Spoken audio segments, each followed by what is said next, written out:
मित्रों नमस्कार। UGC net की हिंदी की परीक्षाओं के लिए आप मेरे साथ जुड़ सकते हैं। चैनल को लाइक सब्सक्राइब शेयर कीजिए और गोदान के ऊपर, हिंदी की कहानियों के ऊपर, पिता कहानी के ऊपर, तीसरी कसम कहानी के ऊपर मैंने वीडियो अपलोड करके रखा हुआ है। विचारधाराओं पर भी अपलोड किया है, बहुत सारी कविताओं पर भी किया है। करीबन 100 वीडियो हमने अभी तक अपलोड कर चुके हैं। तो आप प्लीज़ आइए, जुड़िए और देखिए और लाभ लीजिए और अपने आप को उत्तरोत्तर समृद्ध कीजिए। वीडियो हमेशा पूरा देखेंगे तो बहुत सारी चीज़ें समझ में आएगी और निश्चित रूप से आपकी समझ को और भी समझदारी मिलेगी और आप अपने आप को समृद्ध पाएंगे। लेकिन पेशेंस के साथ देखने की आवश्यकता है, सुनने की आवश्यकता है और समझने की आवश्यकता है। किसी भी चीज़ को हासिल करने के लिए हमें कहते हैं कि वक्त देना पड़ता है। रातों रात में कुछ नहीं होता है और जो रातों रात में जो लोग हासिल करते हैं उन्हें संघर्ष का अनुभव नहीं होता है। इसलिए वो कहते हैं ना, जब सफल हो जाते तो बहुत ज्यादा घमंड में चले जाते हैं। वो अपनी उस जमीन को भूल चुके होते हैं। उन्हें जो इंसान चीजों को संघर्ष करके हासिल करता है ना, तो उन्हें उसका एहसास होता है। उन चीजों को पाने की अनुभूति भी होती है, उनको अर्जित करने का प्रोसेस भी पता है और उन चीजों को किस प्रकार से हम बना के रख सकते हैं और कैसे उनको उत्तरोत्तर अच्छा कर सकते हैं, उन सारी चीजों का एहसास होता है। इसलिए वो सारी चीजें बहुत जरूरी है। हम लोग बातचीत कर रहे थे गोदान के ऊपर और मैंने कहा ना कि अंतिम कड़ियों में आ चुके हैं। सिलिया जो चमार जाति की है, उसे जो दाता दिन का बेटा माता दिन प्रेम करता था और बच्चा भी हो जाता है और बच्चा गांव में घूमता फिरता मस्त रहता है।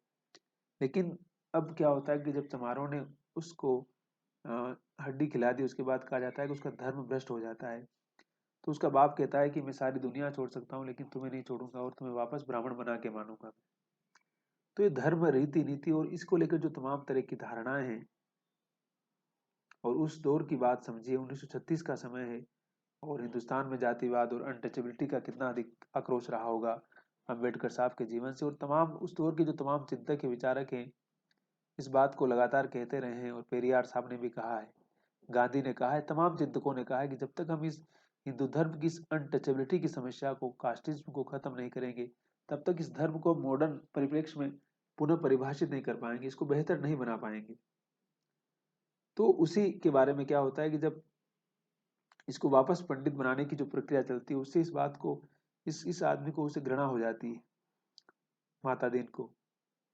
और वो देखिए क्या बोलता है, प्रेमचंद ने बड़ा अच्छा लिखा है कि माता दीन को कई सौ रुपये खर्च करने के बाद अंत में काशी के पंडितों ने फिर से ब्राह्मण बना दिया। उस दिन बड़ा भारी हवन हुआ, बहुत से ब्राह्मणों ने भोज किया और बहुत से मंत्र और श्लोक पढ़े गए। माता दीन को शुद्ध गोबर गोमूत्र खाना पीना पड़ा। गोबर से उसका मन पवित्र हो गया, मूत्र से उसकी आत्मा में अशुचिता के कीटाणु मर गए। मतलब होता है ना कि गोमूत्र पिला दिया, गोबर पिला दिया, सब कुछ।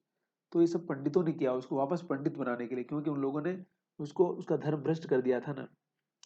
लेकिन मैंने कहा ना कि अब देखिए वो क्या बोलता है, लेकिन इस तरह से इस प्रायश्चित से उसे सचमुच पवित्र कर दिया। हवन के प्रचंड अग्निकुंड में उनकी उसकी मानवता निखर गई।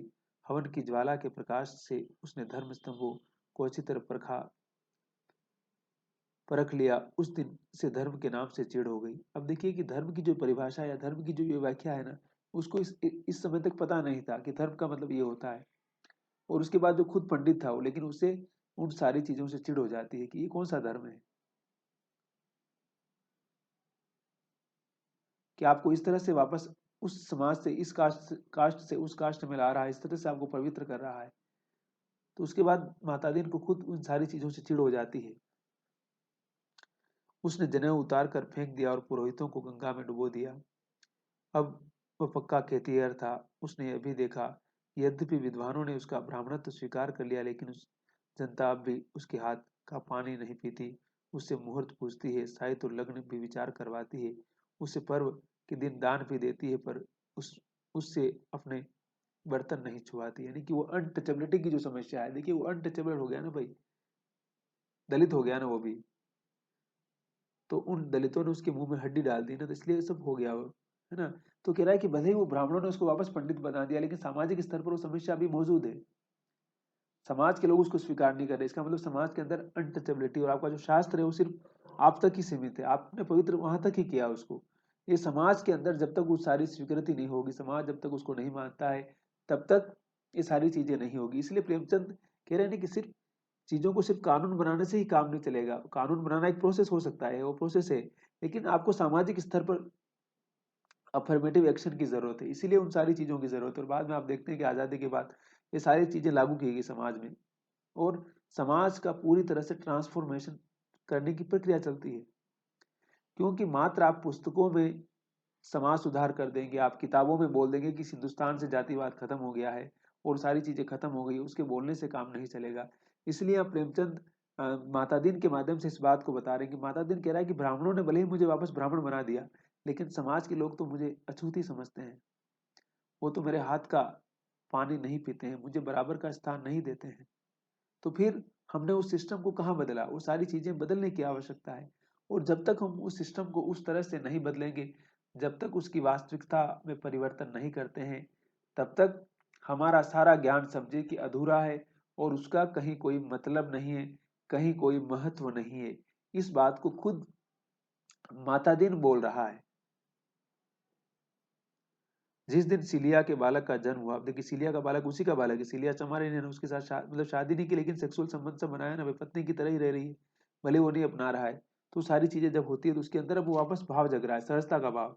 जो नेचुरल जो लव होता है ना इंसान के अंदर, वो किसी चीज की बाउंड्री को नहीं मानता है। तो शायद इतने समय तक उसने उस लड़की को परेशान किया, उसका अपमान किया, हर तरह से उसको जलील किया। अब उसको उन सारी चीजों को प्रायश्चित हो रहा है, अपने आप पर रिग्रेट कर रहा है वो बार बार। अब उस बालक को देखना चाहता है वो, और उसके लिए, क्योंकि उस इलिया को उसके परिवार के लोग भी निकाल देते हैं, ये भी निकाल देता है, तो ये होरी के घर में रहती है बेचारी, उस फूस में कोई पीछे की झोपड़ी बना कर रह रही है, क्योंकि उसके पास तो कुछ है नहीं, मजदूरी करती है कुछ। और उसका जो बच्चा होता है उसको भी एक दिन निमोनिया हो जाता है और उसकी भी मृत्यु हो जाती है। देखिए दुर्भाग्य, देखिए किस प्रकार से आता है आपकी जिंदगी में। और बस एक महीना बीत जाता है, फिर सिलिया से मिलने जाता है, फिर दोनों बातें करते हैं सिलिया के साथ में, और सिलिया को किस तरह से अपनाता है, और बच्चों को लेकर के बातें करते रहते हैं। और वो कि मतलब वो सारी धर्म, सारी चीजें अब छोड़ करके वापस सिलिया को समझे कि उसने पूरी तरह से अपना लिया है, और उसको माफ कर देता है। और कहते हैं कि मतलब न समाज की परवाह करता है, न रीति की परवाह करता है, न धर्म की परवाह करता है। वो कहते, कहा जाता है क्या है कि जब आदमी के ऊपर खुद बीतती है ना, तब उसको एहसास होता है कि वास्तविकता क्या है। जब उसको ठोकर लगती है खुद को ना, तब पता चलता है कि दर्द क्या होता है। हम कई बार उन बहुत सारी चीजों का अंदाज नहीं लगा पाते, उनकी वास्तविकता को नहीं समझ पाते हैं, क्योंकि हमें उसका एहसास नहीं हो पाता है। तो माता दीन को भी इन सारी चीजों का एहसास अब जाके हो रहा है, जब बाप बूढ़ा हो चुका है, समाज के लोग स्वीकार नहीं कर रहे हैं, उसको बराबर का स्थान नहीं दे रहे, उसको अछूत बना दिया है, तब वो रिग्रेट करता है। और सीलिया, और कहते हैं ना कि एक सहज जो संबंध होता है उसको महसूस करता है। क्योंकि हम जब तक ऊपर बैठे होते हैं कुर्सी के ऊपर, तब हम भले ही बड़ा बड़ा ज्ञान दे सकते हैं, लेकिन जब हमें खुद लात पड़ती है, जब हम उन सारी चीजों को शिकार होते हैं, तब हमें पता चलता है कि शिकार क्या होता है। और तब हम उन सारी चीजों के माध्यम से बाकी सारी चीजों को समझने का प्रयास करते हैं। और जब हम समझते हैं तो समझिए कि बाकी सारी चीजें किस तरह से स्पष्ट होती है। इसलिए जब माता दीन को जब समाज ने अछूत माना, तब उसे एहसास हुआ कि अछूतपन क्या होता है। वो इतने समय तक सीलिया को अछूत समझ रहा था, लेकिन उसके साथ संभोग कर रहा था, सेक्सुअल संबंध बना रहा था, सब कुछ कर रहा था, लेकिन सिर्फ टाइम पास कर रहा था। लेकिन जब समाज ने ही उसको उस स्थिति में लाकर डाल दिया, तब उसे पता चला कि सीलिया की पीड़ा क्या है, और सीलिया उस दर्द को किस तरह से झेल रही होगी, उसका दर्द क्या है। तो जो कहते हैं ना कि जो अछूत है ना, या जिसको समाज उसका रिस्पेक्ट नहीं देता, उसी को पता है कि रिस्पेक्ट क्या होता है। जिसके लिए सब तरफ लोग खड़े हैं, जिसको ना नौकरी मिलने में कोई कठिनाई है, जिसके पास ना पैसों की कमी है, जिसको परिवार में सम्मान है, बाहर सम्मान है, जिसके पास सब कुछ है, जहां भी जाता है लोग उसको सलाम करते हैं, उसको उन चीजों का एहसास नहीं होता है। लेकिन जिस इंसान की जिंदगी में हमेशा अवमानना ही अवमानना आती है, हर कोई उसको प्रताड़ित करता है, हर कोई उसकी इंसल्ट करता है, हर कोई उसको धुतकारता है, उसके मनोविज्ञान को हम समझेंगे तो पता चलेगा कि रिस्पेक्ट क्या होता है और सम्मान क्या होता है। तो उस चीज को उस एंगल से समझने की आवश्यकता है। बाकी बड़ी बड़ी बातें बोलना, ज्ञान की बड़ी बड़ी बातें करना बहुत ही आसान है, उसमें कोई ज्यादा समय नहीं लगता, उसमें कोई ज्यादा कुछ प्रॉब्लम नहीं है। तो माता दीन कहीं ना कहीं इस चीज को समझता है, और तब उसे पता चलता है कि आखिर अछूत होना क्या होता है। और जब तक हम इस समस्या को, पूरे सामाजिक स्तर पर समाप्त नहीं कर लेते हैं, तब तक हिंदू धर्म अपने आप को आधुनिक धर्म नहीं बना पाएगा, अपने आप को बेहतर धर्म के रूप में प्रेजेंट नहीं कर पाएगा। और हम एक जो बेहतर समाज का स्वप्न पाले हुए हैं उसको पूरा करने के लिए सभी को इक्वलिटी का रिस्पेक्ट देने की आवश्यकता है सोसाइटी में। सोशल स्तर पर, कल्चरल स्तर पर उसको इक्वलिटी करने की बात है। इसलिए अम्बेडकर साहब ने, आपको पता होगा कि बाद में बौद्ध धर्म ग्रहण कर लिया था, और उन्होंने बार बार कहा भी था कि मैं चाहे जिंदा पैदा भले ही हिंदू धर्म में हुआ हूँ, लेकिन मैं इस धर्म में मरूंगा नहीं, क्योंकि ये धर्म मुझे अछूत समझता है। ये मेरी प्रतिभा, मेरे ज्ञान, उन सारी चीजों का कभी सम्मान नहीं करता है। और जहां मेरा सम्मान नहीं है, मान सम्मान नहीं है, वहां मैं रहकर क्या करूंगा फिर मैं? तो गांधी बार बार कहते हैं कि हिंदू अब अपने आप को बदल देंगे बहुत जल्दी, और हिंदू धर्म अपने भीतर से इस अनटचेबिलिटी को हमेशा हमेशा के लिए खत्म कर देगा। और आपको पता है ना, मुल्क राज आनंद जो आधुनिक अंग्रेजी के बड़े उपन्यासकार है, प्रेमचंद के समकालीन नहीं थे समझिए। उनका उपन्यास है ना अनटचेबिलिटी, अनटचेबल, उसको पढ़िएगा तो और भी चीजें समझ में आएगी।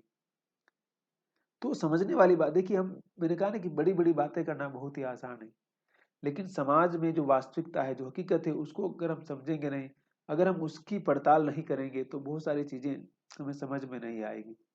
इसलिए प्रेमचंद उस काम को उस तरह से भी कर रहे थे। देखिए, इसलिए प्रेमचंद बहुत स्तरों पर अपनी भूमिकाएं निभा रहे थे।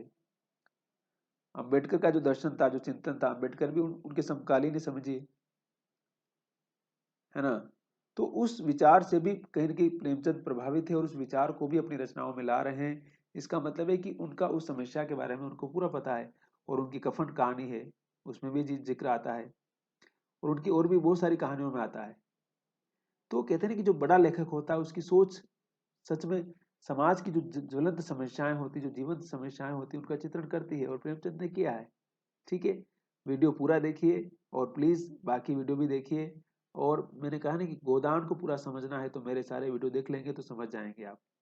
मैंने इसलिए पूरे गोदान को लेकर वीडियो बनाया। मैं चाहता तो सिर्फ एक वीडियो में भी उसकी कथा सुना सकता था, लेकिन मैंने कहा कि विद्यार्थी उसको पूरी तरह से समझ पाएंगे, और टेक्स्ट से जब हम गुजरते हैं तो हमें बहुत सारी चीजें अपने आप पता चलती है। इसलिए आपका शुक्रिया और धन्यवाद। और लास्ट वीडियो हम बनाएंगे, अब अंतिम पड़ाव पे आ चुके हैं। होरी की क्या दुर्दशा है, होरी किस प्रकार से इसका नायक है, उन सारी चीजों का जिक्र करेंगे, और समझने का प्रयास करेंगे कि किस प्रकार से प्रेमचंद ने एक असफल नायक के माध्यम से इस जीवन की विडंबना और जीवन की वास्तविकता को अभिव्यक्त किया है। जो आदमी कमजोर होता है, जो आदमी असहाय होता है, और जो परिस्थितियां उसके हाथ में नहीं होती है, तो वो किस तरह से पराजित होता जाता है हमेशा। होरी कुछ ऐसा ही इस उपन्यास का नायक है। हम बात करते हैं अगले में। बने रहिए और सुनते रहिए आप, और अपना ख्याल रखिए।